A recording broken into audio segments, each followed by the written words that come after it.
The reason we looked at automating our welding process was we're always trying to be more competitive.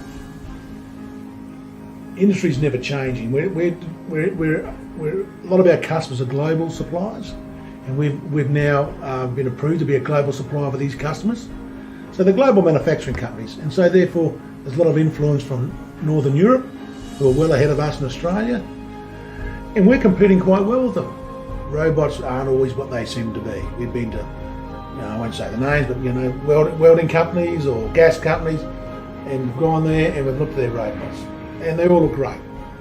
They're always a big, bulky machine. Not like this. This little fella's very streamlined, very small, does the job, hangs onto a torch, which is much the same as any other robot. It's not big and bulky.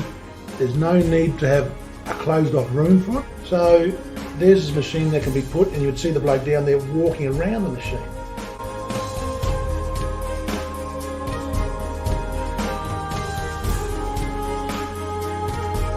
And we use Frontis gear throughout the place.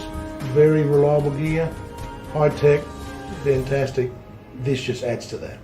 Now we don't think this is going to replace all our welding at all.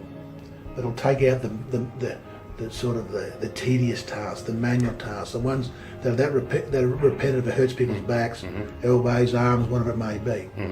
We can't hire welders as fast as boiler makers or welders as fast as we want. There's less and less people in the industry.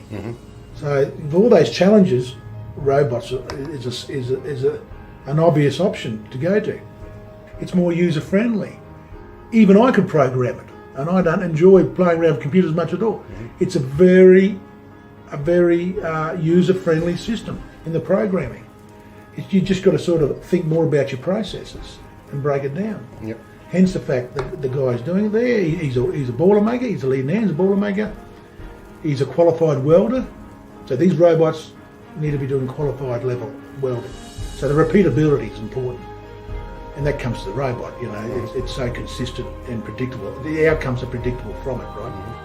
So that's just it's blown my mind a bit, to the point when you walk around here, we have a lot of CNC equipment.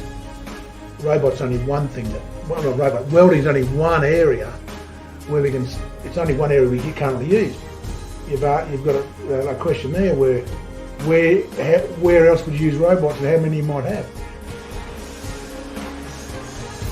Very small footprint. We can use all the way around it very simply, but it's just where we want to put it. And you can pick this thing up and put it anywhere you want. You don't need to build a room, a cage, isolate people from it. People can walk around it, because if someone just touches it, it stops. Our health and safety person was very excited by it.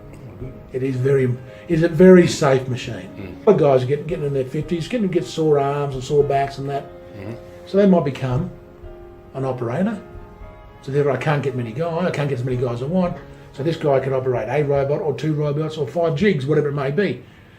So he'll still have the job, and he's still welding, but he has to make this machine weld exactly how he welded and have the results from that.